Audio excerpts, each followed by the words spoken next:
ফজর নামাজের পর নফল সালাত পড়ার কি নিয়ম আছে? না, ফজরের নামাজের পর সূর্য ওঠার পর মিনিমাম 15-20 মিনিট গ্যাপ হবে। এই টাইমের মধ্যে বিশেষ করে সূর্য ওঠার সময়টাতে তো নামাজ পড়া সম্পূর্ণ হারাম। আর ফজরের নামাজের পর কোনো নফল নামাজ পড়া যায় না, মাকরুহ, নিষেধ। কারণ বিভিন্ন হাদিসে আসছে যে ফজরের পরে এবং আসরের পরে কোনো নামাজ নাই। তার মানে আসর থেকে মাগরিব এবং ফজর থেকে নিয়ে সূর্য ওঠা এই টাইমটাতে কোনো নফল নামাজ পড়া এটা উচিত না, নফল নামাজ পড়া যায় না। এই টাইমটাতে জিকির আজকার তাসবিহ তাহলিল করতে হয়, দোয়া দুরূদ করতে হয়, সকাল সন্ধ্যার দোয়াগুলো পড়বেন, অন্য আমল করবেন, নফল নামাজ পড়বেন না। নফল নামাজ পড়বেন কখন? সূর্য উঠে মিনিমাম 15-20 মিনিট গ্যাপ হয়ে গেছে, দেরি হয়েছে, এরপর থেকে আপনি এবার জোহরের নামাজ ওয়াক্ত হওয়ার আগ পর্যন্ত যত মনে চান নফল পড়েন, অসুবিধা নেই। কথা কি বুঝাতে পারছি? এরপরে প্রশ্ন হলো, আমরা তো অজু ভঙ্গের ও নামাজ ভঙ্গের কারণ জানি, তবে ঈমান ভঙ্গের কারণ জানি না। সুতরাং কিভাবে ঈমান ভঙ্গের কারণগুলো জানতে পারবো? ঈমান ভঙ্গের কারণগুলো নিয়ে আমাদের একটা বক্তব্য আছে, বেশ দীর্ঘ, 25-30 মিনিটের, ইউটিউবে ফেসবুকে পাওয়া যায়, সেটা বিস্তারিত শুনে নিতে পারেন। যেহেতু বোন প্রশ্ন করেছেন, তাকে আমরা এক নজরে ঈমান ভঙ্গের কারণগুলো জানাই দিচ্ছি। এটা খুব দরকারি কথা যে আমরা নামাজ ভঙ্গের কারণ জানি, অজু ভঙ্গের কারণ জানি, রোজা ভঙ্গের কারণ জানি, কিন্তু ঈমান ভঙ্গের কারণ জানি না। ঈমান কি ভাঙে না ভাঙে না? ভাঙে। তো ভাঙলে এবার ঈমান ভঙ্গের কারণগুলো বলতে পারবেন এরকম মানুষ কয়জন আছেন? হাত তোলেন। একজনও উঠার নেই। অজু ভঙ্গের কারণ জানেন যারা, তারা হাত তোলেন। সবাই জানেন, মাশাআল্লাহ। তাহলে অজু ভঙ্গের কারণ জানেন, নামাজ ভঙ্গের কারণ জানেন। অজু ভাঙলে, নামাজ ভাঙলে সেটা বড় বিষয় না ঈমান ভাঙলে সেটা বড় বিষয়? ঈমান ভাঙলে সেটা বড় বিষয় না। ঈমান কিসে ভাঙে আপনি যদি না জানেন, তাহলে জোড়া লাগাবেন কেমনে? ভাঙলে আবার সেটা আবার নবায়ন করবেন, রিপেয়ার করবেন কিভাবে? রিপেয়ার যদি না করতে পারেন, আপনার বয়স 80-90 চলে গেছে, ঈমান কতবার ভেঙে বসে আছে আপনি জানেনও না, জোড়া লাগান নাই, তাহলে তো আপনি বেঈমান হয়ে দুনিয়া থেকে যাচ্ছেন। ডেঞ্জারাস না বিষয়টা? এই যে ঈমান ভঙ্গের কারণগুলো সম্পর্কে জানা দরকার আছে না নাই?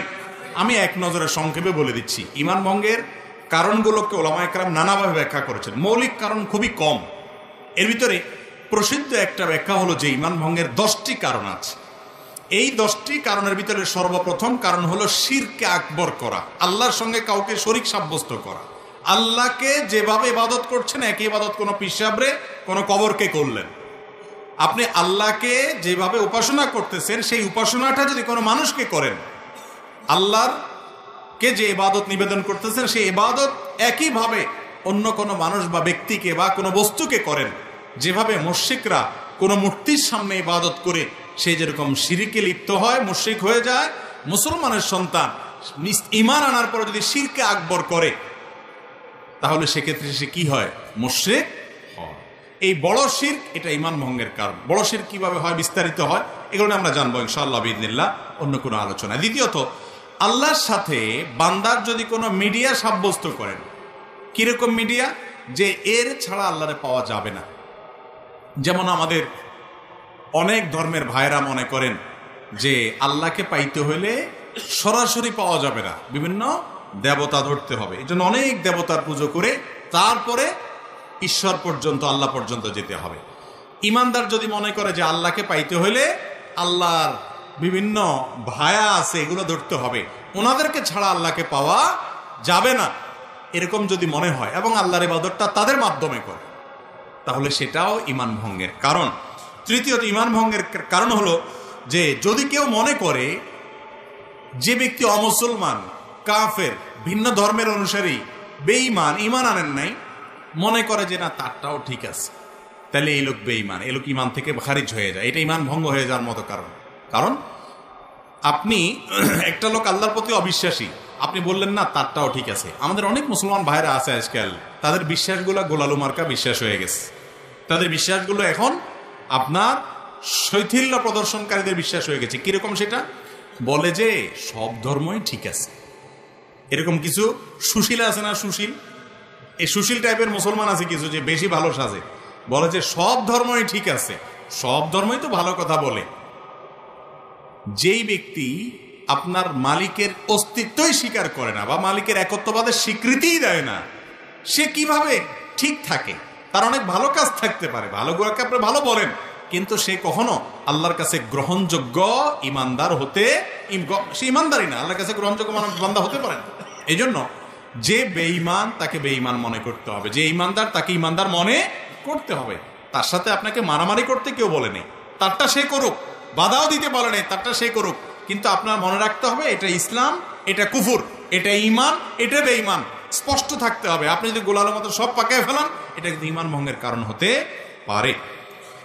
4 নম্বর হলো, যদি কেউ মনে করে নবী করিম সাল্লাল্লাহু আলাইহি ওয়াসাল্লামের আদর্শের বাইরে অন্য কোনো আদর্শ আরো উত্তম আছে, বেটার আছে, এটা ঈমান ভঙ্গের কারণ হতে পারে। 5 নম্বর হলো, যদি কেউ নবী করিম সাল্লাল্লাহু আলাইহি ওয়াসাল্লাম যত বিধিবিধান নিয়ে আসছেন এর কোনোটাকে অস্বীকার করে, অপছন্দ করে, ঘৃণা করে, না এটা আমার ভালো লাগে না, ইসলামের সব ভালো লাগে, এই যে মেয়েদেরকে আল্লাহ তাআলা ছেলেদের অর্ধেক দিতে বলেছে এটা আমার ভালো লাগে না, আছে না কিছু সুশীল এরকম বলে। আরে ভাই, তোমার ভালো লাগাতে না লাগাতে কি আসে যায়, তুমি কি বুঝবা আল্লাহ কেন অর্ধেক দিয়েছেন? মেয়েরে আল্লাহ খরচের কোনো আইটেম দেয় নাই, আবার অর্ধেক দিয়েছেন কোত্থেকে? বাপের সম্পদ থেকে, মায়ের সম্পদ থেকে, আবার স্বামীর সম্পদ থেকেও ভাগ পাবে, সন্তান থেকেও ভাগ পাবে, মহর তো পাবেই, খরচ কিন্তু 1 টাকাও নাই। আর ছেলের খরচ সব জায়গায় আছে, শ্বশুর বাড়িতে গেলে মিষ্টি পোলটাটাও তার নিতে হয়, বাবার বাড়িতে গেলে ফলের প্যাকেটটাও তার কিনতে হয়, বইয়ের খানার টাকাও দিতে হয়, নিজেরটা তো দেওয়া লাগেই।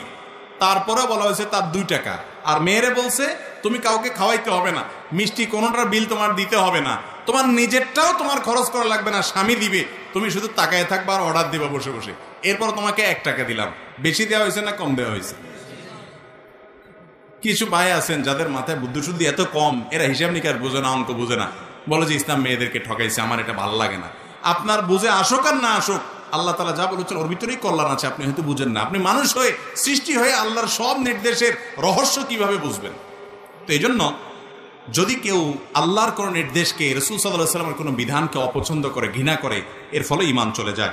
আরেকটা হলো, শরীয়তের কোনো বিষয়ে যদি কেউ বিদ্রূপ করে, ঠাট্টা করে, তামাশা করে, আছে না অনেকে দুষ্টামি করে ব্যঙ্গ করে, দায় নিয়ে ব্যঙ্গ করে, জিনিসটা সুন্নত হতে পারে, কিন্তু সুন্নত নিয়ে আপনি ঠাট্টা করলেন, রাসূল করেছে, বিদ্রূপ করলেন, তাহলে সাথে সাথে কি হয়ে যাবে? ঈমান হারা হয়ে যাবে। এটা ঈমান ভঙ্গের কারণ। ঈমান ভঙ্গের আরেকটা কারণ হলো, ইসলামের শত্রু যারা, তাদেরকে যারা প্রত্যক্ষ মদদ দেয়, সহযোগিতা করে ইসলামের শত্রুতা করার জন্য, এরা মুনাফিক, এর ফলে ঈমান ভঙ্গ হয়। ঈমান ভঙ্গের আরেকটা বড় কারণ হলো, কেউ যদি মনে করে কিছু মানুষ আছে এরা ইসলামের গণ্ডির, ইসলামের বিধিবিধানের ঊর্ধ্বে উঠে গেছে, এদের নামাজ কালাম পড়া লাগে না। কিছু পিসাব দেখবেন তারা নামাজ কালাম পড়া না, বলে না বাবার এগুলা করা লাগে না, বাবা অনেক ঊর্ধ্বের জগতের মানুষ, আছে না এরকম কিছু বাবা? আরে ভাই, আপনার বাবা এত ঊর্ধ্বে উঠে গেছে যে তার নামাজ পড়া লাগে না? আমার নবীজি সাল্লাল্লাহু আলাইহি সাল্লাম তিনি মৃত্যুর আগ মুহূর্তে, বুখারীর হাদিস, যে 2 জন সাহাবীর কাঁধে 2 হাত দিয়া হেঁটে হেঁটে মসজিদে যে নামাজ পড়ার মতো ক্ষমতা ছিল না। যারা মদিনায় গেছেন জানেন, ওনার কবরটা ছিল ওনার বাসা, আর ওনার মিম্বরটা থেকে এখানে কতটুকু দূরত্ব, আমাদের প্যান্ডেল থেকে ওই প্যান্ডেলের মাথা এত দূর হবে না, এত কাছে, এইটুক যাওয়া, হেঁটে যাওয়ার শক্তি ছিল না। তখন 2 সাহাবীর কাঁধে 2 হাত ভর করে তিনি দাঁড়িয়ে তাদের শরীরের উপরে ভার ছেড়ে দিয়ে পাওটাকে মাটির সাথে হেঁচড়াতে হেঁচড়াতে, টানতে টানতে নিয়ে মসজিদে নামাজ পড়ছেন মৃত্যুর আগ মুহূর্ত পর্যন্ত। আর আপনার বাবার নামাজ পড়া লাগে না? এ বাবা কি বন্ড বাবা না? আল্লাহ কোরআনে বলছেন, ওয়াবুদ রাব্বাকা হাত্তা ইয়াতিয়াকাল ইয়াকিন, তোমরা আল্লাহর ইবাদত করো ইয়াকিন আসার আগ পর্যন্ত। বলে যে আমাদের বাবার ইয়াকিন এসে গেছে, আর লাগে না। অথচ এখানে ইয়াকিন শব্দের অর্থ হলো মৃত্যু। সব ইয়াকিন মানে বাংলা ইয়াকিন না, বা বিশ্বাস না, দৃঢ়তা না। এখানে উদ্দেশ্য হলো ইয়াকিন মানে মৃত্যু। সমস্ত তাফসীর কিতাবগুলোতে লিখছে, এবং এটাই এটার ব্যাখ্যা। যাই হোক, তো যদি কোনো ব্যক্তি মনে করে যে তার ইবাদতবন্দি করা লাগে না, সে আফার লেভেল উঠে গেছে, এটাও ঈমান ভঙ্গের কি হতে পারে? কারণ হতে পারে। ঈমান ভঙ্গের আরেকটা কারণ হলো জাদু। জাদুকে যদি কেউ হালাল মনে করে, জাদুতে লিপ্ত হয়, জাদু বলতে ব্ল্যাক ম্যাজিক যেটাকে বলা হয়, কুফরি কালাম, এর মাধ্যমে মানুষের ক্ষতি করা হয়, আছে না নাই অনেকগুলো, এটাও ঈমান ভঙ্গের কারণ। এবং ঈমান ভঙ্গের আরেকটা কারণ হলো দ্বীনের ব্যাপারে একেবারে আপনার বেখেয়াল, একেবারে বেখবর। কিরকম বেখবর? ধরেন আপনার কখনো সে নামাজ পড়ে না, কখনো দ্বীনের কোনো বিষয় নেই, নামকে আসতে শুধু মুসলমান, আর ইসলামের কোনো কিচ্ছুতে তার মধ্যে নেই, তাহলে এই ব্যক্তিকে মুসলমান বলার কারণ থাকতে পারে না, কারণ ইসলামের কোনো কিছুই তার মধ্যে দেখা যায় না। আল্লাহ তাআলা আমাদেরকে ঈমান ভঙ্গের কারণগুলো থেকে হেফাজত থাকার তৌফিক দান করুন। এরপরে প্রশ্ন, আলেমদের ঐক্যমতের ব্যাপারে আপনার কোনো ভূমিকা আছে কিনা এবং কাজটা পারবেন কিনা? ভাই, এক্ষেত্রে ডক্টর খন্দকার আব্দুল্লাহ জাহাঙ্গীর রহমাহুল্লাহর একটা কথা খুবই চমৎকার। সেটা হলো, স্যার বলতেন যে বাবারে, উম্মতকে ঐক্যবদ্ধ করা এটা আমার সাধ্যের বাইরে, আমি পারবো না। এত বিভক্ত উম্মতকে কিভাবে এক করবো, এত ক্ষমতা আমার হাতে নাই। তবে একটা কাজ আমি করতে পারবো, সেটা হলো কি, যাতে করে উম্মতের মধ্যে দূরত্ব তৈরি না হয়, ঐক্য যাতে নষ্ট না হয়, আগুন লাগছে সেখানে যাতে ঘি ঢালা না হয়, এই কাজটা আমি করতে পারি। আর এই একটা কাজ আমি নিজেও করার চেষ্টা করি, আপনাদেরকে অনুরোধ করি করান। উম্মতকে এক করার চেষ্টা আপনার যদি করার সামর্থ্য বিলকুল না থাকে, দরকার নেই, আপনি অন্তত একটা কাজ করেন, আমরা একটা কাজ করি। ঐক্য সে অর্থে আসলে পুরোপুরি সম্ভব না, সবাই একমত হয়ে যাবে, এক কথায় চলে আসবে, দুই কথা হবে না, সবার বুঝ একরকম হবে, এটা কোনোদিন সম্ভব না। যতদিন মানুষ থাকবে মতপার্থক্য থাকবে। সাহাবীদের মধ্যেও কি ছিল? মতপার্থক্য ছিল। আমাদেরকে যেটা করতে হবে সেটা হলো যে আমরা যাতে দূরত্বগুলো কমাইতে পারি, দূরত্ব যেটা হয়ে গেছে নানা কারণে, সেটা যেন কি করতে পারি, কমাইতে পারি। সেই জন্য একে অন্যের প্রতি শ্রদ্ধাশীল হইতে হবে, আন্তরিক হইতে হবে। একজন মানুষ বেদাত করতেছে, আপনি বুঝতেছেন কাজটা বেদাত, তাহলে আপনি ওই ব্যক্তিকে শত্রু মনে করবেন না। স্যার রহিমাহুল্লাহ বলতেন, বেদাতে লিপ্ত ব্যক্তি সে আমার শত্রু না, সে আমার বিপদগ্রস্ত ভাই, পেটের ভাই। মাদকে আসক্ত হয়ে গেছে, মদ খেয়ে পড়ে থাকে, নষ্ট হয়ে গেছে, তাকে আমি শত্রু মনে করব না, তার জন্য আমার মায়া হবে, আমার ভাইটা নষ্ট হয়ে গেছে, ঠিক না? ঠিক। তো আমার মুসলমান ভাই যদি বেদাত করে, তার প্রতি আন্তরিকতা থাকবে, মায়া থাকবে।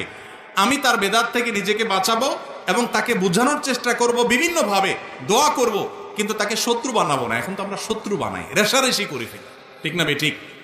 ভাইরা আমার, উম্মতের ঐক্য, এটার চাইতে আমরা যদি উম্মতের দূরত্ব কমানোর চেষ্টাটা বেশি করি, তাহলে সেটা মনে হয় আমাদের জন্য সহজ হবে, যে আমার দ্বারা দূরত্ব যেন না হয়। আমি ব্যক্তিগতভাবে চেষ্টা করি এমনভাবে কথা বলার, এমনভাবে চলার যাতে দূরত্ব তৈরি না হয়। তারপরও আমি মানুষ, বলে উঠবে না, আমাকে ধরাই দিবেন সবাই যে তোমার এই কথাটার কারণে উম্মতের ঐক্য নষ্ট হচ্ছে, এই কথাটার কারণে দূরত্ব সৃষ্টি হচ্ছে, এই কথাটা আরো ভালোভাবে বলা দরকার ছিল। আমি সবসময় সংশোধন করার জন্য প্রস্তুত আছি।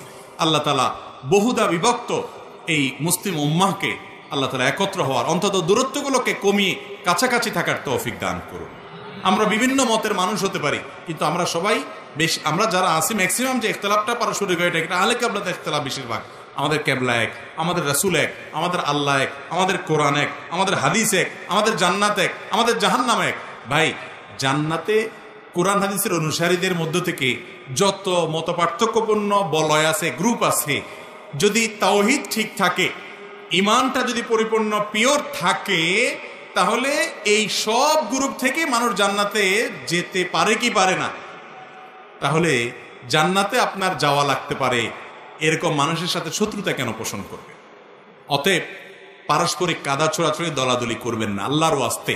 বিশেষ করে আলেমদের মত পার্থক্যের মধ্যে সাধারণ মানুষ জড়াইয়া আপনারা গ্রুপবাজি করবেন না। আমার পক্ষ হয়ে আরেক হুজুরের গোষ্ঠী উদ্ধার করলেন, আর হুজুরের পক্ষ হইয়া ফেসবুকে আমার বিরুদ্ধে যুদ্ধ করবে, এটা করবেন না। যারা আমাকে মহব্বত করেন, ভক্তি করেন, ভালোবাসেন, আমি সবসময় বলি, ভাই আমাকে যদি কেউ গালি দেয়, আল্লাহর হস্তে আপনি পাল্টা আরেকটা গালি দিয়েন না। যদি দেন, তাহলে আপনি আমাকে অনুসরণ করলেন না, এটা আমি আদর্শে বিশ্বাস করি না। আপনি আমাকে মহব্বত করেন, কেউ গালি দিলে পারলে তাহলে বুঝায়েন, না পারলে তাকে আল্লাহর হওয়ালা করে চলে আসেন, কামড়াইতে যায়েন না। আমাকে ভক্তি করতে গিয়ে অতিরঞ্জন করে কোনো আলেমের সাথে বেয়াদবি করিয়েন না, এবং আল্লাহ আমাকেও যেন এটার উপর আমল করার তৌফিক দান করুন, বলুন আমিন। আমাদের দেশে এখন উম্মতকে এক করা অনেক বেশি দরকার। ভাই, 4-5 জন হুজুর 4-5 মতের, ধরেন এক হুজুর এক গ্রুপের, আমি আর নাম নিতেছি না কোনো গ্রুপের, আরেক হুজুর আরেক গ্রুপের, আপনারা বিভিন্ন গ্রুপের হুজুর চিনেন না? এই 4-5 গ্রুপের হুজুর একসাথ হয়ে একটা সেলফি তুলছে, মানে কোথাও যাচ্ছে একটা ছবি উঠাইছে যে 4-5 হুজুর এক প্লেটে খানা খাইছে বা একসাথে বসছে। পাবলিক খুব খুশি হয়ে যায় না? ফেসবুকে এসব ছবি গেলে লাইকের বন্যা পড়ে যায়। এখান থেকে বোঝা যায় পাবলিক চিন্তা করলো, আল্লাহ, এই 1 কেজি ব্যাং মাপা সম্ভব, কিন্তু হুজুর 4-5 জন একসাথ করা সম্ভব না। ব্যাং মাপা বুঝছেন? পাল্লার মধ্যে 1 কেজি ব্যাং উঠে মাপা সহজ না কঠিন? কঠিন কাজ না? বলি এই কাজটা যত কঠিন, ভিন্ন ভিন্ন চিন্তার, আজকাল আমাদের অবস্থা এরকম হয়ে গেছে, ভিন্ন ভিন্ন চিন্তার মুসলমানদেরকে এক করাটা তার চাইতে কঠিন হয়ে গেছে। একটু এক হয়ে গেলে মানুষ আশাবাদী হয় যে আলহামদুলিল্লাহ দূরত্ব কমবে। আমি আদর্শিক দেউলিয়াপনার কথা বলছি না, খবরদার। যারা তাওহীদ বুঝছেন, শিরক মুক্ত ইমানের গুরুত্ব বুঝেছেন, যারা বেদাত মুক্ত আমলের গুরুত্ব বুঝেছেন, বিরাট বড় নেয়ামত পাইছেন ভাই। কিন্তু আপনার এই নেয়ামতের কারণে আপনি আবার অহংকারী হয়ে বাকি সবাইকে একেবারে গরু ছাগল মনে করে তাদেরকে শত্রু বানায়া আপনি নিজে এমন কিছু করবেন না যাতে আপনার গুনাহ হয় উল্টা। এই জন্য আল্লাহর নেয়ামতের শুকর আদায় করেন আর অন্যদেরকে সংশোধনের জন্য কাজ করেন, দরদ বা মায়াটা অন্তরে রাখেন। আমি নিজেও যে পারি তা না, অনেক ভুল ত্রুটি হয়। আল্লাহ তাআলা আমাকে আপনাকে আমাদের সবাইকে সংশোধন হওয়ার তৌফিক দান করুন। দেশে একে কালেম এক এক ফতোয়া দেয়, মানুষ বিভ্রান্ত হয়। আপনারা সবকে একসাথ করে আলোচনা করে মাসালাগুলো সমাধান করা যায় না? ভাই, এটার উত্তর গত পরশুদিন মৌলভীবাজারে দিছিলাম মাহফিলে। আজকে আবার বলতে হয় যেহেতু প্রশ্ন এসে গেছে, সংক্ষেপে বলি। আচ্ছা, আপনাদের এই এলাকাতে সবাই সয়াবিন তেল তো খান তরকারির সাথে, না? কোন তেলটা, কোন ব্র্যান্ডের তেলটা সবচেয়ে ভালো? রূপচাঁদা, তীর, হ্যাঁ, আর ফ্রেশ, বসুন্ধরা, রূপচাঁদা, পুষ্টি, ওই চাল লাগবে না, হয়ে গেছে। আচ্ছা, এই যে তেলগুলো খান আপনারা সয়াবিনের, এগুলোর বোতলের গায়ে কি লেখা আছে দেখছেন? কত ভাগ খাঁটি লেখা আছে? না 90 ভাগ লেখা আছে যে 10 ভাগ ভেজাল দিছি আমরা ভাই আর 90 ভাগ খাঁটি। এরকম কেউ লেখে? কি লেখে? 100 ভাগ খাঁটি, তাই না? আচ্ছা, এখন আপনি একজন তেলখোর হিসাবে, মানে তেল খান সেই হিসাবে, আপনি কি কখনো বলছেন যে কার কথা শুনুন? রূপচাঁদালা বলে আমারটা 100 ভাগ খাঁটি, বসুন্ধরা আল্লাহ বলে আমারটা 100 ভাগ খাঁটি, পুষ্টিয়ালা বলে আমারটা 100 ভাগ খাঁটি। এরা এক একজন এক এক কথা বলে, কোন দিকে যাবো তার তেলই খাবো না। আজ পর্যন্ত দেখছেন কোন মানুষ এরকম করতে? শেয়ানা পাবলিক কি করে বলেন তো? এই ক্ষেত্রে যেটা করে সেটা হলো, সারা জীবন ধরেন বাপের সংসারে খাইছে, বাপের হোটেলে খাইছে, এখন নিজে নতুন সংসার দিছে, তেল টেল কখনো কিনে নেই, ফাও খাইছে বাপেরটা। এখন নতুন বিয়ে করছে, আলাদা করে দিছে, সংসার করে দিছে, বাজারে গেছে, বউ বলছে তেল আনতে। তেল আর দোকানদার বলছে ভাই তেল দেন। দোকানদার কোনটা দেবো? কোনটা দেবো মানে? কারে ভাই, তেল তো অনেক আইটেমের আছে, অনেক ব্র্যান্ডের আছে, কোনটা দেবো? তখন সে চিন্তা করে, আচ্ছা দেন একটা, আপনি একটা নেয়, নিয়ে বাসা যায়, খায়া দেখে বুটবাট ফুটপাট করে কিনা, পেটে ঠিকঠাক আছে কিনা, শরীরের সাথে শুট করছে কিনা, সব ঠিক আছে কিনা। এবার যায় ওইটা শেষ হলে বোতল আরেকটা আনে, কয় দিকে আরেক ব্র্যান্ডের দিকে, এটা কি অবস্থা, দামও মিলে কিনা, সব ঠিকঠাক আছে কিনা। এরপর অর্থাৎ যাচাই করে। এর মানে কি? যাচাই করে। সে যাচাই বাছাই করার পর তার কাছে মনে হয়েছে দামে দস্তুরে তার শরীরের সাথে ফিট হওয়ার সব মিলে তার কাছে একটা ব্র্যান্ড ভালো হয়েছে, সে বলে এটাই ভালো। এই যে আপনারা একজন একটা বলতেছেন, এটা হলো তার ফল, ঠিক না? ঠিক যেভাবে হোক সে যাচাই করে। এইভাবে যে সবাই যাচাই করে তা না, একজন একইভাবে যাচাই করে। আচ্ছা, আরেকটা এক্সাম্পল নেন। মোবাইলের যে সিম আছে, সিম কোন কোম্পানির সিম সবচেয়ে লাভজনক, রেটের সব দিক মিলে ভালো? উনি বলছেন এয়ারটেল, আরেকজন বলছে রবি, আরেকজন বলছে বাংলালিংক, কেউ বলছেন গ্রামীণ ফোন। এভাবে মত পার্থক্য হবে, কারণ এক একজনটা এক এক ব্র্যান্ডের। আপনি যেটা এক একজনের এক একটা নেটওয়ার্কের, আপনি যেটাকে ভালো মনে করতেছেন ওটাই তো ব্যবহার করতেছেন, ঠিক না? তাহলে এক এক কোম্পানি এক এক অফার দেয়, সবাই বলে সবাইটা ভালো, কিন্তু আপনি যেটাকে ভালো মনে করেন সেটাকে খুঁজে বের করে নিচ্ছেন, ঠিক না? ঠিক ঠিক একইভাবে আল্লাহ আপনাকে একটা আকল দিছে, বিবেক দিছে। আপনি দেখবেন কোরআন এবং হাদিসের সাথে মিলে কোনটা, আপনি সেটা করবেন, আপনি চেষ্টা করবেন উদ্ধার করার। এরপরও যদি আপনি ভুলটা করে ফেলেন, অর্থাৎ আপনি চেষ্টা করে সঠিকটা উদ্ধার করতে নাও যদি পারেন, আল্লাহর কাছে কি হবে না, পাকড়াও হবে না। কিন্তু আপনি যদি হুজুরদের দোষ দিয়ে দেন, হুজুররা এক একজন এক এক কথা বলে, দুধ নামাজই পড়ব না, তো এটা কোনো বুদ্ধিমানের কাজ হতে পারে না। আলেমরা সব একসাথ হয়ে যাবে, একমত হয়ে, এটা কোনোদিনই সম্ভব না। এর মধ্য থেকে আপনি কোরআন এবং হাদিসের আলোকে গ্রহণ করবেন। এখন আবার আরেক মুসিবত আছে, এটা বললে বলবে হুজুর আমরা যদি কোরআন হাদিসই বুঝতাম তাহলে তো আলেম হয়ে যেতাম। না, আপনি আলেম হওয়া জরুরি না, কিন্তু কতটুকু ভালো মন্দ এতটুকু পরখ করার মতো বুদ্ধি আপনার মাথায় থাকা উচিত। একজন লোক লেখাপড়া জানে না, নিরক্ষর, এই বেচারার জমি রেজিস্ট্রি হয়েছে তার নামে, রেজিস্ট্রি হয়েছে কিনা ঠিক মতো, দলিলটা আয়না বৌমার কাছে চলে যায় প্রথম, যে বলে বৌমা তুমি তো মেট্রিক পাস করছো, দেখো তো এখানে দলিলে কি লেখা, আমার নাম বাপের নাম আসেনি, দেখো তো দাগ টাক সব ঠিক আছে কিনা। চেক করার পরে বৌমা বলার পরে কয় আরে মহিলা কি বললো না বললো, আরেকটা পুরুষের কাছে নিয়ে যায়, আরেকজনের কাছে নিয়ে যায়, যায় কি যায় না? নাকি এই লোক বলে যে আমি তো দলিল টলিল লেখাপড়া এসব জানি টাই না, আমি দরকার নেই আমার এই সমস্যা, এসব বলে, সে কিন্তু তারটা যাচাই করার চেষ্টা করে। 50 টাকা একটা লাউ কিনবেন, নখ ঢুকাইতে ঢুকাইতে ঢুকাইতে 4-5 দাগ সাদা বানায় ফেলেন, ঠিক না ভাই? ঠিক, যাতে পিওরটা নিতে পারেন। হ্যাঁ, মুরগি কিনবে বাজারে, টিপতে টিপতে মুরগির আওয়াজ আর চোটে শেষ। আপনি ভালোটা কিনতে চান, ঠিক না ভাইরে? 50 টাকার লাউ কিনতে যদি এত টিপাটিপ করেন, এত যাচাই করেন, দলিল জমির বুঝেন না তাও 10 জনের কাছে যান, বুঝার চেষ্টা করেন, আর জান্নাতে যাবেন, 10 দুনিয়ার মালিক হতে চাইবেন মিনিমাম, আর সেটার জন্য বলবেন যে দূত আমি তো এত কিছু বুঝি না, থাক তাহলে ঝামেলা চলবে? চেষ্টা করতে হবে। আপনি কিচ্ছু বুঝেন না, 7 সমুদ্র 13 নদী পার হইয়া ভিসা টিকিট কিনা বিদেশ চলে যান, টাকা কামায় নিয়ে আসেন, সবই তো বুঝেন মাশাআল্লাহ। দিনের ব্যাপার আসলে বলেন যে এত ঝামেলা কে বুঝে, হুজুর এসব কামনা কামড়ি করে, আমি এসবের নাই। আপনি ফেরেশতা সাজেন, জান্নাত আপনার মতো আলস মানুষের জন্য আসেন। চেষ্টা করবো তো সঠিকটা উদ্ধার করার। বিবেক খরচ করতে হবে। এই বিবেক শুধু জমির দলিল বোঝার জন্য না, এই বিবেক আল্লাহ দিয়েছে শুধু লাউ টিপার জন্য না, এই বিবেক দিয়েছে আল্লাহ তাআলা আপনার ভালো কোনটা মন্দ কোনটা বোঝার জন্য।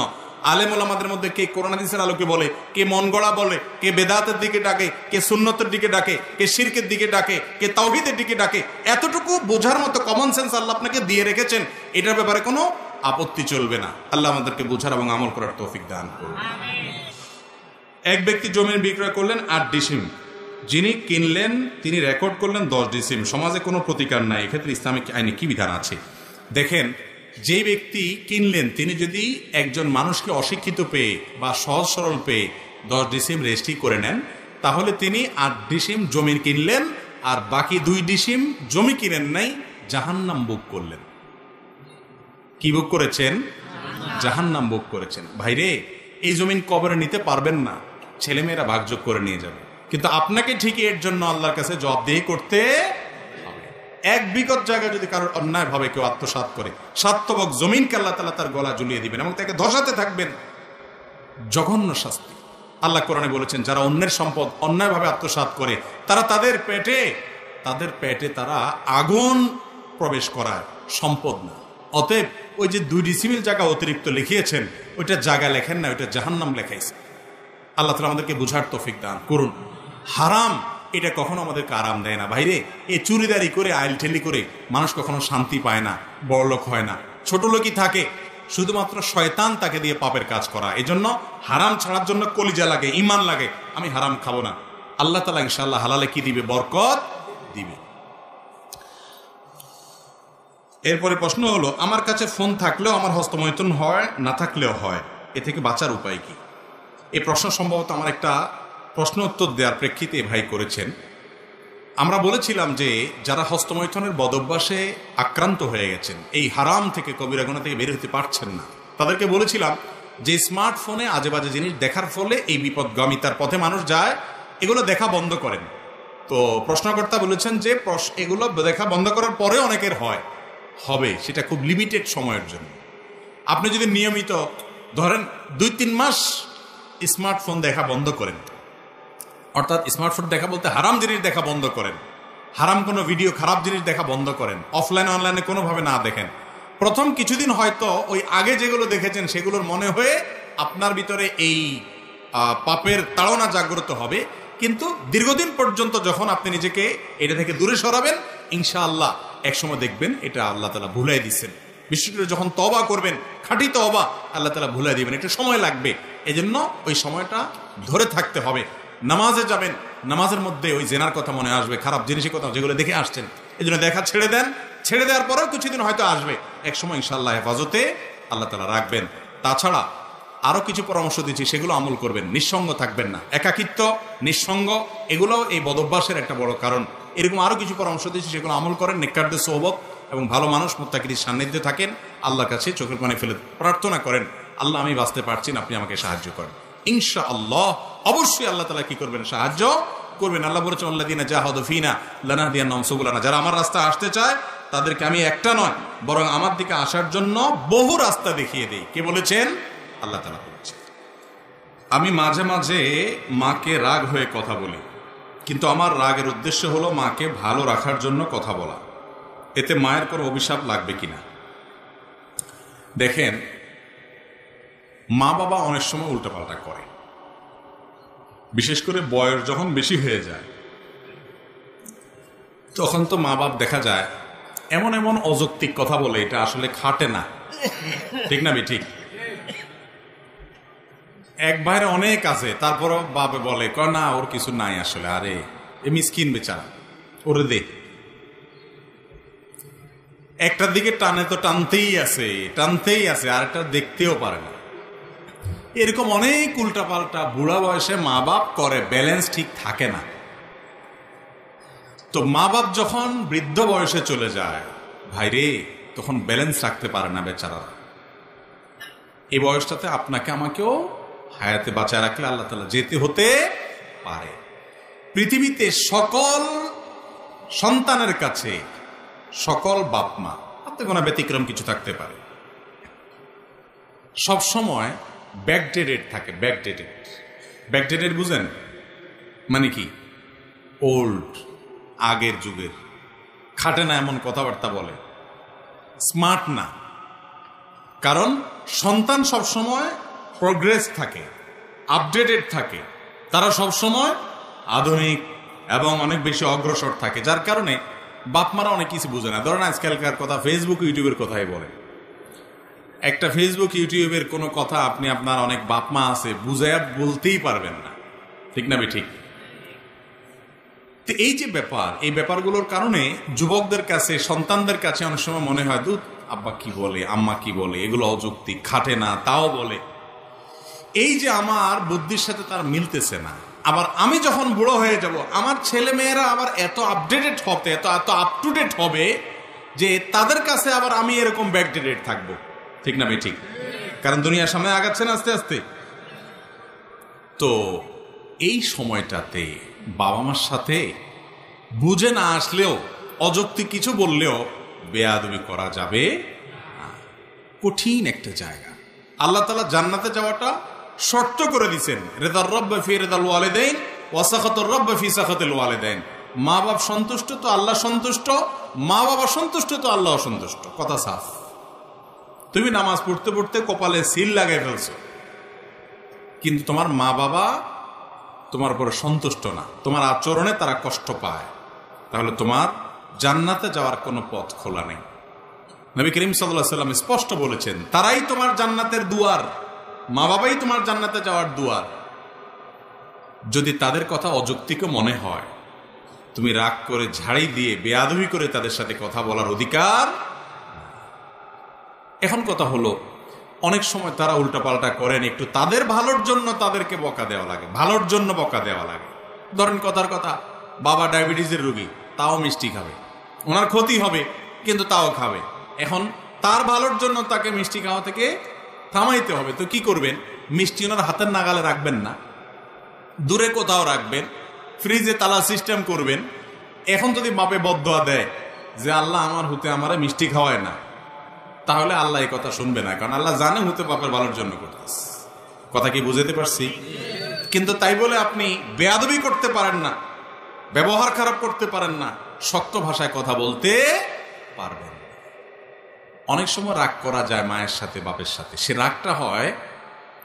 রাগটা হয় মায়ার রাগ। কিরকম মায়ার রাগ? ধরেন আপনি আপনার বাবা মাকে বললেন, দেখো তোমার ভালোর জন্য আমি বলছি, তুমি নিজের শেষ করে দিবা। আপনি অস্থির হয়ে বললেন, কিন্তু আপনার বলা থেকে বাপ মা বুঝবে যে আমার ভালোর জন্য বলতেছে, কষ্ট পাবে না, বরং তাদের ভালো লাগবে ছেলে আমাকে মায়া করে। কথা কি বুঝাতে পারছি? তো এই টাইপের রাগ করতে পারেন। কিন্তু যদি আপনি বেয়াদবি করেন, চোখ রাঙান, শক্ত ভাষায় কথা বলেন এবং ধমক দিয়ে কথা বলে দমান, যেটাকে বেয়াদবি বলে, সেটা তাদের ভালোর জন্য আপনি করতে পারবেন। অনেক যুবকরা জিজ্ঞেস করে, বাপে নামাজ পড়ে না, মায়ের নামাজ পড়ে না, কি করব? দমক দিতে পারবো? আমাকে না, দমক দিতে পারবেন না। নরম সুরে যতটুকু পারেন বলবেন, তাতে উনি মানলে মানবেন, না মানলে নাই। আপনি বেয়াদবি করার ইখতিয়ার রাখেন। কোরআনে আল্লাহ কেন বলেছেন, ইম্মা ইয়াবলুগান্না ইনদাকাল কিবারা আহাদুহুমা আও কিলাহুমা, তোমার মা বাবার উভয় অথবা যে কোনো একজন বৃদ্ধ হয়ে গেলে, বার্ধক্যে গেলে, ফালা তাকুল্লাহুমা উফ ওয়ালা তানহারহুমা, মা বাপকে ধমক দিয়ে কথা বলো না, উফ বলিও না, যখন তারা বুড়া হয়ে যায়, বার্ধক্যে চলে যায়, বৃদ্ধ হয়ে যায়। কেন আল্লাহ এটা বলছেন? তার মানে কি জোয়ান থাকতে মা বাবার সাথে বেয়াদবি করা যাবে? কি বলেন? আল্লাহ বলছেন যখন বার্ধক্যে পৌঁছায় তখন উফ বলিও না, ধমক দিও না। তাহলে এর মানে উল্টাটা কি বোঝা যায়? বার্ধক্যে যতদিন পৌঁছাবে না ততদিন পর্যন্ত কি করতে পারো? ধমক দিয়ে কথা বলতে পারো। আসলে কি তাই? কেন? তার কারণ হলো আল্লাহ রাব্বুল আলামিন বার্ধক্যের কথাটা এই জন্য বলেছেন, আল্লাহ জানেন জোয়ান বয়সে ছেলে মেয়েরা বাপ মার সাথে বেয়াদবি সাধারণত করে না। কারণ যদি করে, কানটা মলে ঘরের থেকে বাইর করে দেওয়ার ক্ষমতা ওই বেটার আছে, বাপের জোয়ান বয়স আছে এখন, ঠিক না? ঠিক। যখন বেচারা রিটায়ারমেন্টে চলে যায়, উপার্জন বন্ধ হয়ে যায়, কোনো পথ থাকে না, ছেলেদের উপরে ডিপেন্ডেন্ট থাকে, ওই টাইমটাতে ছেলেরা বেয়াদবি করার ভয়টা থাকে, যেহেতু তাদের খায়। এই জন্য আল্লাহ সাবধান করছে, ওই টাইমে তুমি কেয়ার করবা, ওই টাইমে তোমাকে কেয়ার করতে হবে। জোয়ান বয়সে তুমি কেয়ার এমনি করতে বাধ্য, কারণ বেশি তেড়ামি করলে, বেয়াদবি করলে ঘাটা ধরে বাইর করে দেওয়ার ক্ষমতা ওনার আছে। প্রোটেকশন কোরআন থেকে আর বলে না দিল আছে। এই জন্য বার্ধক্যের কথা আল্লাহ বলেছে। এই জন্য বাবা মার সাথে কখনো রুক্ষ আচরণ করা যাবে না, যত যাই হোক। ওনারা উল্টাপাল্টা করলে অন্য কাউকে দিয়ে বলাবেন, আপনি সুন্দরভাবে বলবেন, ধমক দিতে পারবেন না, শাসন করতে পারবেন না। রাগ করবেন, যে রাগ থেকে মধু ঝরবে, যে রাগ থেকে উনি বুঝবেন যে আমাকে মায়া করে রাগ করছে। আল্লাহ তাআলা আমাদেরকে আমলের তৌফিক দান করুন। এরপরে প্রশ্ন হলো, আমার সন্তান ভূমিষ্ঠ হওয়ার কিছুদিন বাকি আছে, দিনদার সন্তান পাওয়ার জন্য কি কি আমল বেশি বেশি করা উচিত? একজন গৃহিণী প্রশ্ন করেছেন। সন্তান যেন দিনদার হয়, সন্তান যেন আল্লাহ ভীরু হয়, এটার জন্য গর্ভস্থ মা তিনি গর্ভ থাকা অবস্থায় সন্তানের জন্য কি কি করতে পারেন? আমাদের অনেক ভাইরা আছেন, তারা বলেন যে গর্ভাবস্থায় এ আমল করতে হয়, আমল করতে হয়, অমুক দোয়া করতে হয়। আসলে কি? দেখুন, আমাদের সন্তান যেন আমাদের অন্তর জুড়ানো সন্তান হয়, সেটা আমরা সবাই চাই, তাই না?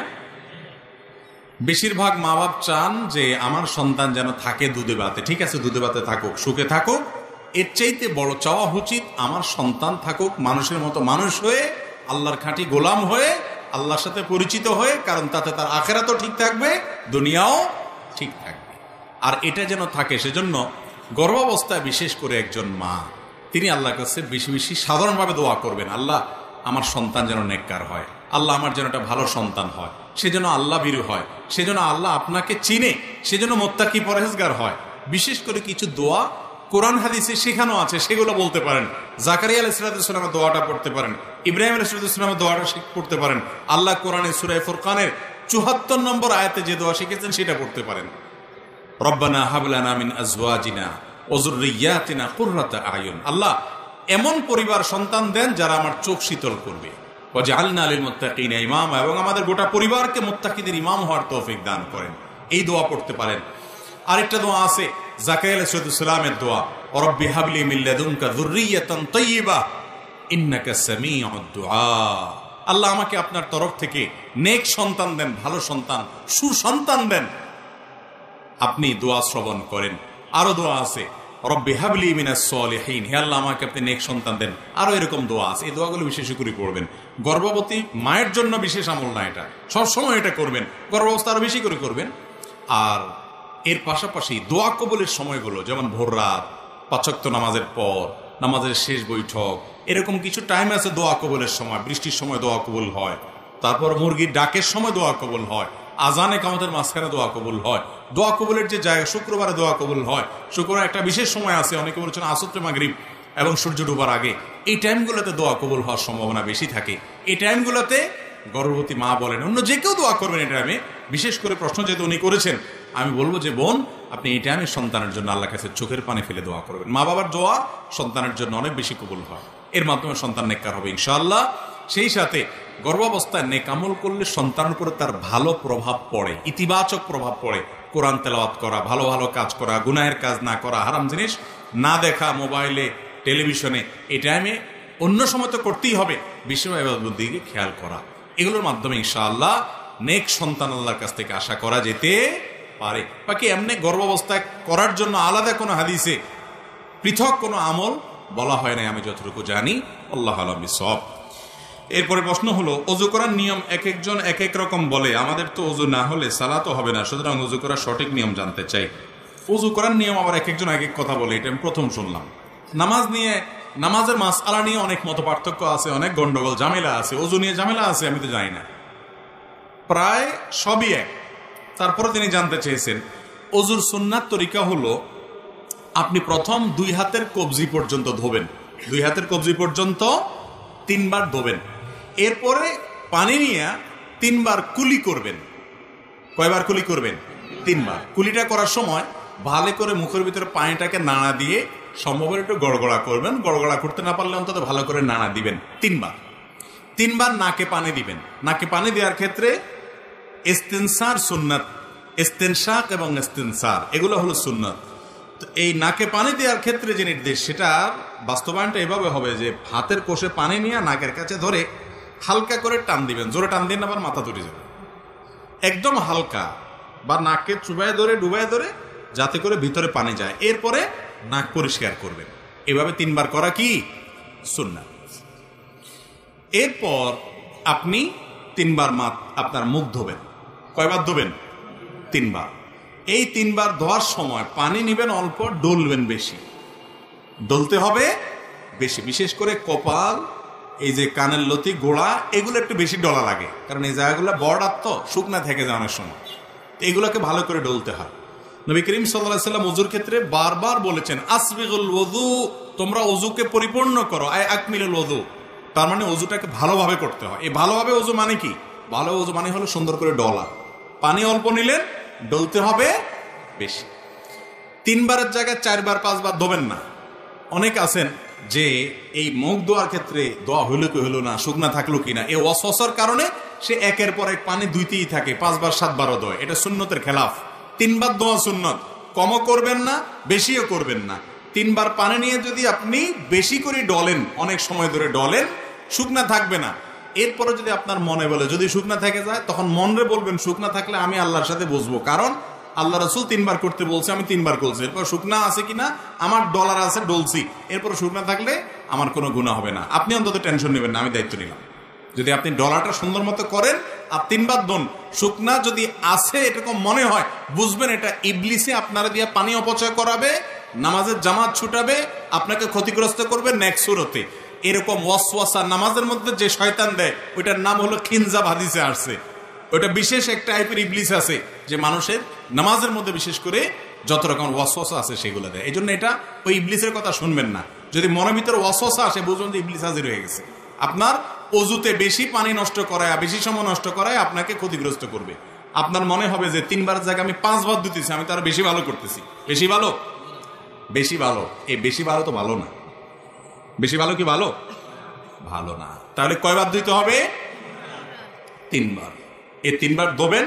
দাড়ি যদি পাতলা হয় তাহলে একেবারে গোড়া পর্যন্ত যেন যায়, এরকম পানি দিয়ে চেষ্টা করবেন আপনার গোড়া পর্যন্ত পানি পৌঁছান। এরপরে 3 বার হাত ধোবেন। এই হাত ধোয়ার ক্ষেত্রে আগে ডান হাত ধোবেন, সবাই তো ডান দিয়ে শুরু করি আমরা আলহামদুলিল্লাহ। এই কোণে পর্যন্ত ভালো করে ডলবেন, পানি নেবেন অল্প, এরপরে 3 বার বাম হাত ধোবেন, শেষ। শুরুতে বিসমিল্লাহ বলবেন, বিসমিল্লাহ বলে করবেন। আরেকটা জিনিস রয়ে গেছে, মেসওয়াক, গুরুত্বপূর্ণ জিনিস। অজুতে শুরুতে আপনি কি করবেন? মেসওয়াক করবেন। মেসওয়াক তো এখন আমাদের আর নাই, হারায় গেছে। কয়জনের পকেটে মেসওয়াক আছে দেখাতে পারবেন এখন? একজনে হাত তুলছেন, 2 জন, আর হয়তো 2-4 জন হবে। মেসওয়াক নাই। ভালো করে শুনে রাখেন, নবী করিম সাল্লাল্লাহু আলাইহি সাল্লাম বলেছেন, লাউলা আন আশুক্কা আলা উম্মতি লা আমারতুহুম বিসওয়াক। যদি আমার উম্মতের জন্য মেসওয়াকটাকে আমি কঠিন মনে না করতাম, আমি মেসওয়াক করাটাকে আবশ্যক, ফরজ ওয়াজিব করে দিতাম, অর্ডার জারি করে দিতাম যাতে সবাই মেসওয়াক করে। কারণ মেসওয়াক এটা মুমিনের জন্য, ইমানদারের জন্য অনেক উপকারী একটা জিনিস। এটা শুধুমাত্র দাঁত পরিষ্কার করো না, এটার সাথে অনেক কিছু সম্পর্ক আছে, ইমানের সম্পর্ক আছে। ইমানি মৃত্যু যে আমলগুলোর মাধ্যমে হয়, সে আমলগুলোর মধ্যে থেকে একটা হলো মেসওয়াক।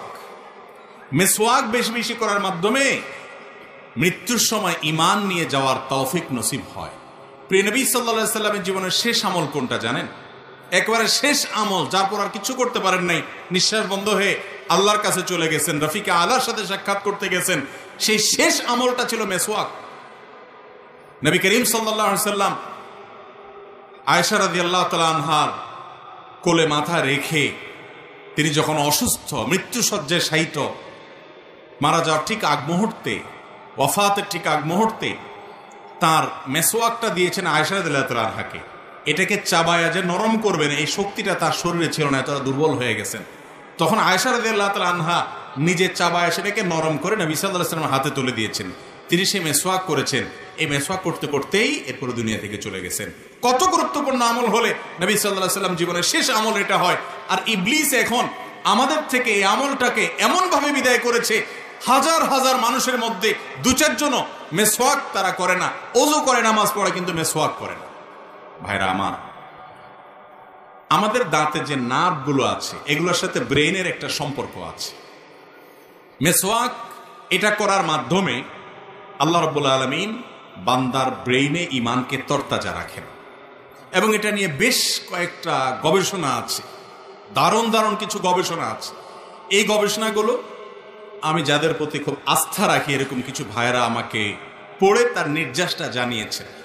আমি তাদের উপরে ভরসা, তাদের উপর আস্থা রেখে আমি সেই আর্টিকেলগুলো সম্পর্কে টুকটাক আরও জানার চেষ্টা করেছি। করার পরে আমার কাছেও পরিষ্কার হয়েছে তাই যে মেসওয়াকের সাথে মানুষের ঈমানে মৃত্যু নসিব হওয়ার একটা সম্পর্ক অনেক সুনিবিড় আছে। আমরা ব্রাশ করেন আপনি ব্রাশ, আমরা আজকাল আঠালো খাবার খাই, চকলেট খাই, এমন কিছু খাই যেগুলো 1400 বছর আগে মানুষরা খেতেন না। সেই হিসাবে আমরা ব্রাশ করি, পেস্ট ব্যবহার করেন, কিন্তু মেসওয়াকটা ছাড়বেন না। মেসওয়াকটা এটা শুধুমাত্র দাঁত পরিষ্কার করা না, এটা দাঁত পরিষ্কার করা ছাড়াও এর স্পিরিচুয়াল অনেক পাওয়ার, এর আধ্যাত্মিক অনেক পাওয়ার, স্পিরিচুয়াল অনেক পাওয়ার আছে যেটা আমরা বুঝি না। কিরকম হলে মেসওয়াকের কথা এভাবে বলেছেন? কেন ওযুতে তো কুলি করাও সুন্নাত। নবীজি তো বলেন নাই যে আমি যদি আমার উম্মতের জন্য কুলি করাটাকে কঠিন মনে না করতাম ফরজ করে দিতাম, তা তো বলেন নাই। নাকে পানি দেওয়াটাকে তো এভাবে বলেন নাই, অন্য সুন্নাতের কথা তো এভাবে বলেন নাই। এই মেসওয়াকের কথা এত গুরুত্ব দিয়ে বলেছেন। আরো মজার বিষয়, মেসওয়াক শুধু ওযুর সময় না, নামাজের সময় রাসূল আকরাম সাল্লাল্লাহু আলাইহি ওয়াসাল্লাম ইবনে হাদিস থেকে নামাজের সময় মেসওয়াকের কথা বলা আছে। এই জন্য সৌদি আরবে গেলে, আপনার মক্কা মদিনায় গেলে দেখবেন আরাবিয়ানদেরকে তাদের পকেটে মেসওয়াক থাকে, ম্যাক্সিমাম আরাবিয়ানদেরকেই। নামাজে দাঁড়াইছে, তারা বাইর করে একামত দিচ্ছে, তারা দাঁতের উপরে মেসওয়াকটা দিয়ে ঘষে আবার সেটাকে রেখে দিচ্ছে পকেটে। খুব সিম্পল। কিন্তু ওই যে নামাজের সময় মেসওয়াক করতেছে, এটা শুধুমাত্র দাঁত পরিষ্কার করা না, দাঁত পরিষ্কার চাইলে অনেক বেশি কিছু, নামাজে মনোযোগ আসার জন্য এটার উপকারিতা আছে। এর পাশাপাশি এই মেসওয়াকের আমলটা, এটা আপনি যখন শুতে যাবেন, আপনি যখন কারোর সাথে সাক্ষাৎ করতে যাবেন, বিভিন্ন জায়গায় মেসওয়াকের আমলটা করতে বলা হয়েছে। এই যে মেসওয়াকের আমলটা, এটা আজ হারিয়ে গেছে আমাদের থেকে। ওযুর সময় মেসওয়াক করাটা বিশেষভাবে সুন্নত। করবো তো ইনশাআল্লাহ। গাছের ডাল রেখে দিবেন, একটু ঘষবেন এবং কিছুদিন পর পর পাল্টাবেন। জান্নাত চাইবেন আর একটু কষ্ট করতে পারবেন না? এই মেসওয়াকের উপকারিতা অনেক অনেক গুণ বেশি। এটা আল্লাহ তাআলা আমাদেরকে বোঝার তৌফিক দান করুন। তো যেটা বলতেছিলাম ওযুর নিয়ম সম্পর্কে, যে ওযুর নিয়ম এটা যখন আমরা বলতে গেছি, মেসওয়াকের কথাটা দেখেন শয়তানও আমার ভুলে দিছি, অথচ এটাকে আমি খুব গুরুত্বের সাথে করি। আমার ব্যক্তিগতভাবে আমার বাসা মেসওয়াক বান্ডিল সহকারে আমি রাখি, বান্ডিল সহকারে, যাতে করে সব বাচ্চারা মেসওয়াক করার অভ্যাস গড়ে ওঠে। এবং এমনভাবে রাখা হয় যাতে অনেকগুলো মেসওয়াক থাকে, কখনো টান যেন না পড়ে।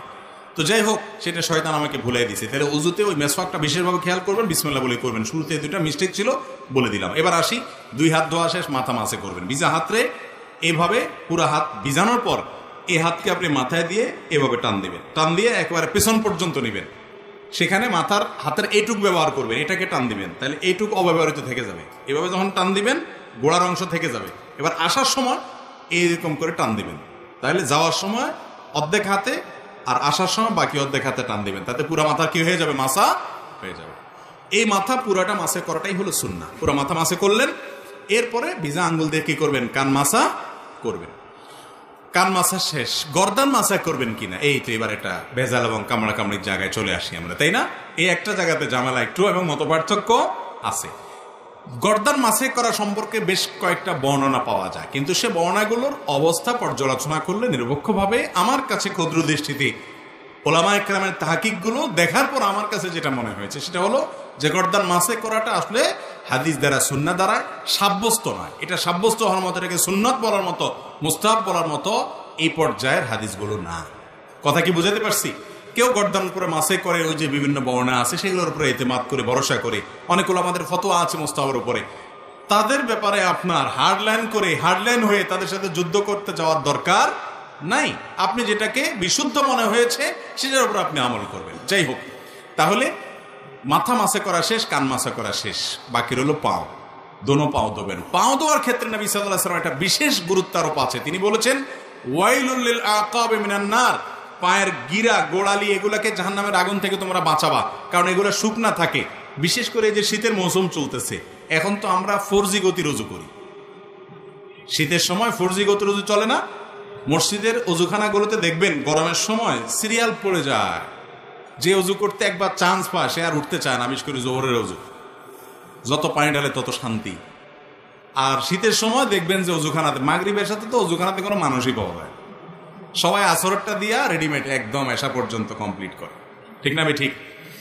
এই যে শীতের সময় অজু আমরা তাড়াহুড়া করে করি, শুকনা থেকে যায়, ত্বক শুকায় থাকে।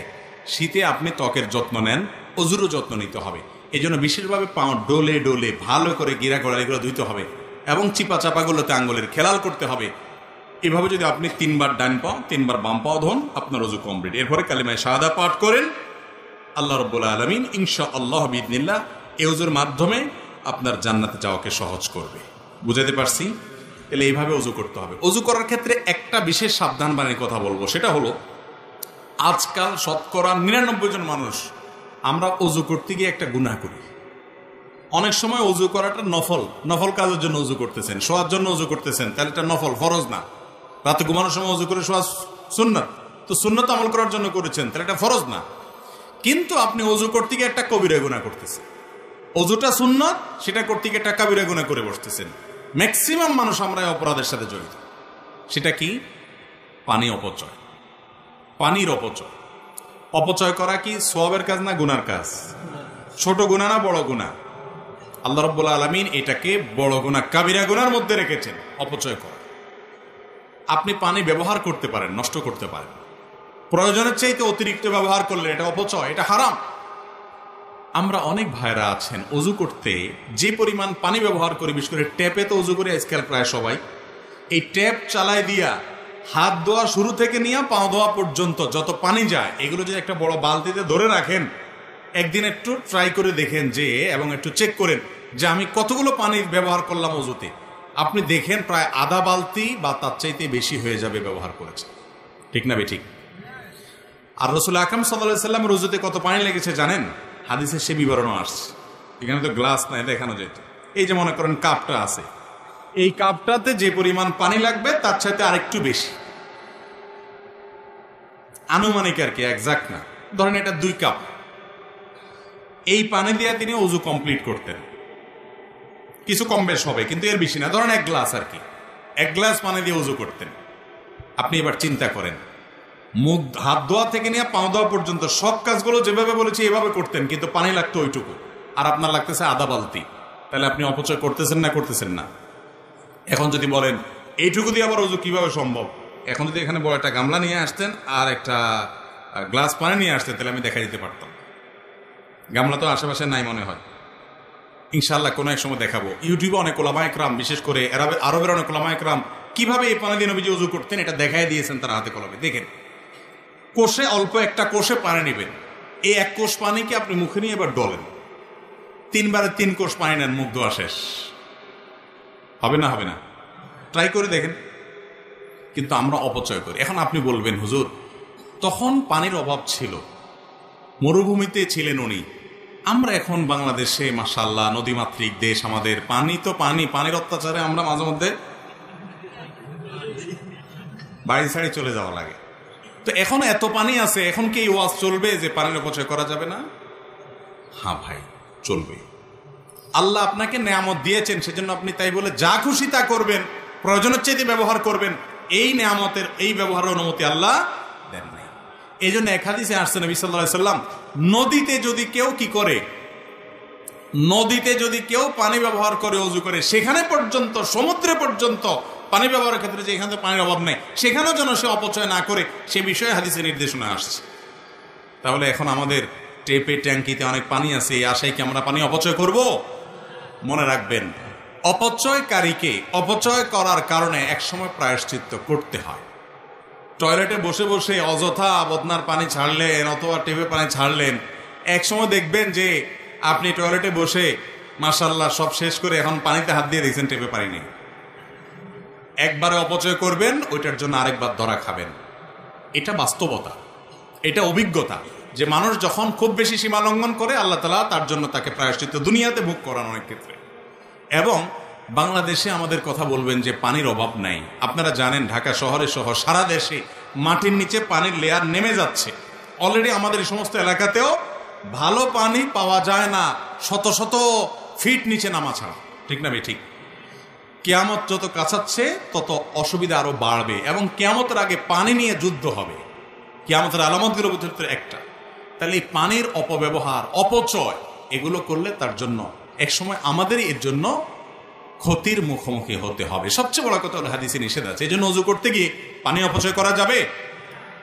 এখন অজুতে পানি টেপে পানি ব্যবহার করবেন, আবার আধা বালতি হবে না। পদ্ধতিটা কি? পদ্ধতিটা ভেরি সিম্পল, আমি বলি।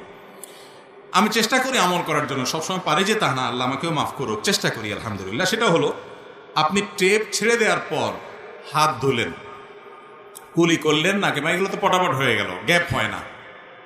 এবার আপনি মুখ ধোয়ার আগে দিয়ে যদি মনে করেন না একটা কাঠো পরিষ্কার করবেন, সময় লাগবে, তাহলে টেপটা বন্ধ করে নেন, নিয়ে এগুলো সেরে আবার টেপটা চালায়া এবার কোষ পানি নিয়ে এক কোষ পানি নিয়ে টেপটা বন্ধ করেন, অথবা কোষ পানি নিয়ে মুখে দিয়া টেপটা বন্ধ করে এবার ডলেন ভালো করে। আপনি এদিকে ডলতেছেন, ওই যে হুজুর ডলতে বলছে অতএব সুন্দর করে ডলতেছেন, এদিকে পানি যাইতে আছে টেপ দিয়ে। তাহলে হুজুরের কথা শুনে সওয়াব যদ্দুর হলে এদিকে গুনার মেশিন লাগাই দিলেন। ঠিক না ঠিক?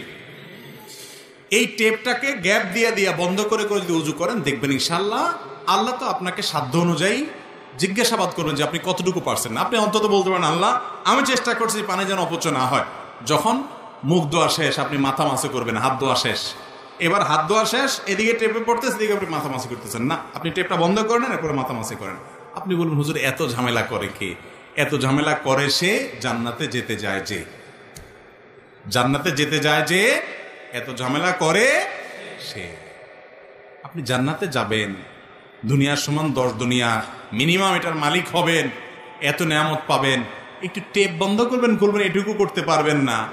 এরকম 2 নম্বর এবং এরকম সুবিধাবাদী মানুষের জন্য জান্নাত আসে নাই। আল্লাহ আমাদের আমল করার তৌফিক দান করুন।